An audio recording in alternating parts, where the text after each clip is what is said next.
Good afternoon, everyone. This is Team 6, and today we're taking you all on a roller coaster ride into the world and future of fintech, specifically the topic of robo-advisors. How they have changed the dynamics of fintech industry, what companies are considered some of the main players, which one do we think is the most innovative, and our future predictions. So hop on and let's begin. Robo-advising in its simplest form is an online portfolio management tool created to assist clients with their investment decisions. The market is expanded as a result of rising technological developments like machine learning and artificial intelligence. The services provided by robo-advising market include low-cost portfolios, tax loss harvesting, improved decision-making, and credit risk reduction. Robo-advisors have revolutionized personal finance by focusing on young investors, and fintech plays a crucial role here. Majority of people were frequently unable to get expert financial advice because investment services were typically offered only to highly rich people. But that is no longer the case. As you can see, the market is currently valued at 41.52 billion and expected to grow at 205.84 billion by 2027. So now let's talk about the companies that are transforming the fintech world by introducing robo-advisory services. The first one is Fidelity Go, launched in 2016, is a part of Fidelity Investments with assets under management of around 652 billion. The service is designed for investors who are looking for a simple, low-cost way to invest their money in a diversified portfolio of ETFs. Fidelity offers a streamlined investment process that is easy and accessible to everyone, regardless of their investment experience or amount. They use robo-advisors to build portfolios based on investors' goals, risk tolerance, etc. Fidelity Go differentiates itself by providing an interactive platform to its users where they can access affordable investing. They don't charge you anything for like account balances of less than $25,000, but they do charge an annual fee of 0.35. And for those who want to invest, there's no strict investment requirements. So you can start with as low as $10 in your pocket. Isn't that something that attracts, especially for the poorest of the bunch, as students? Thank you. Now Adrit will be your guide on the rest of this journey. Hold tight. Thank you for enlightening us, Beheshta. Now I would love to speak about two other robo-advisors. Wealthfront, founded in 2008, is a digital investment management company that provides automated, low-cost portfolio management services to investors. Its platform uses a combination of software algorithms and human expertise to help clients invest their money in a diversified portfolio of low-cost index funds and ETFs. Wealthfront's value proposition is to offer a seamless and hassle-free investing experience with no account minimums and low fees. The company's services include tax loss harvesting, portfolio rebalancing, and financial planning tools, which aim to help clients achieve their long-term financial goals. By leveraging technology and automation, Wealthfront aims to democratize access to high-quality investment management services, making it easier and more affordable for anyone to invest in a diversified portfolio. Okay, now let's move on to the next company, which is Betterment. Betterment is founded in 2008. It is a popular digital investment platform that offers clients automated investment management services.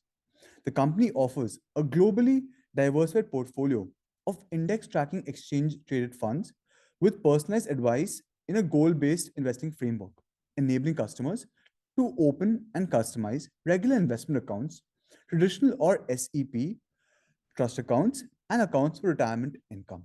The company offers low fees and no account minimums, making it very easy for anyone to start investing, regardless of their budget. It also ensures optimizing their tax strategies to minimize the tax impact on their customers' investments.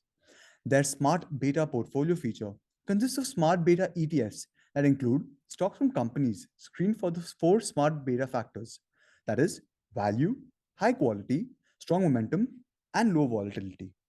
Now, I would like Mariam to go ahead with the next company. Thank you, Adrit. Now let's talk about a startup, Practivist, that was founded only in 2022. So, as robo-advisor services like Wealthfront and Betterment gain popularity, one issue is that they typically rely on ETFs, which can constrain investors' ability to construct a personalized portfolio and lead to added costs. Who wants that, right? However, Practivist takes a different approach by investing in individual stocks according to each investor preferences and values.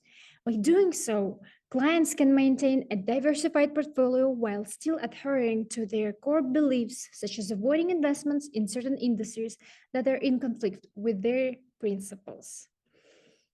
Now, let's move on to another company, well established.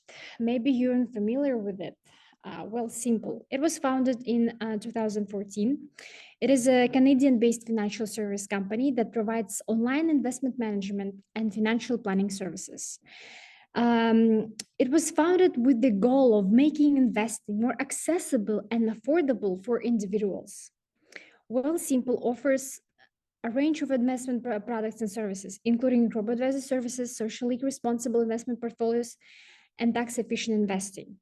Currently, it has 10 billion assets under management. Simple has grown rapidly since its founding and currently has over 1.5 million users across Canada, the United States, and the United Kingdom.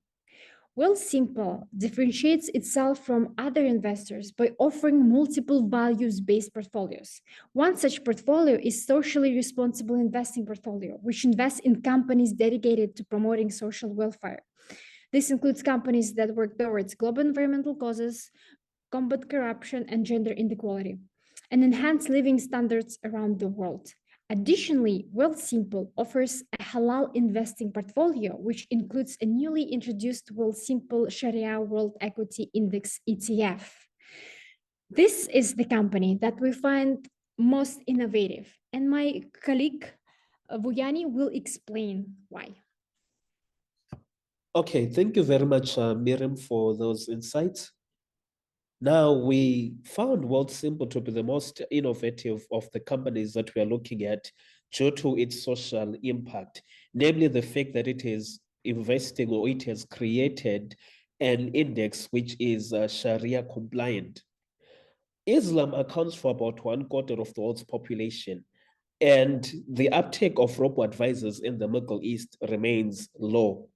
Therefore, it is a clever move from Wealthsimple to decide to move into that particular area. Islamic finance is expected to grow at a rate of about 10 to 12% per annum.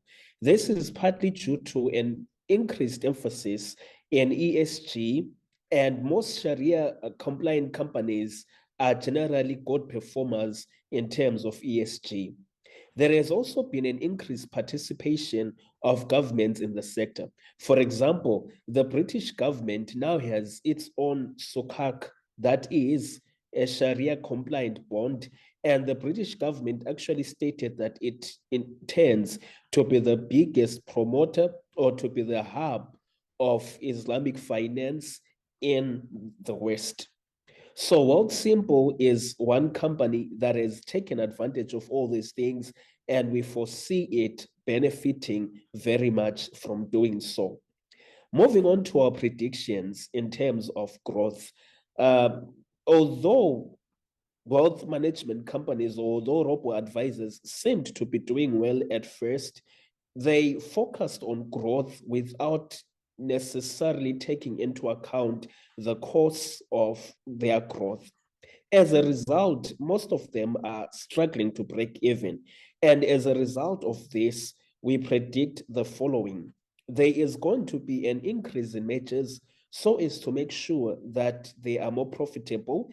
And there is also going to be an integration of robo-advising with other financial services, as we have already seen with some successful players. The penetration into Islamic finance and the Middle East is also something that is interesting to note, and we will be watching to observe what happens in those sectors. With this, we come to the end of our presentation. Thank you very much.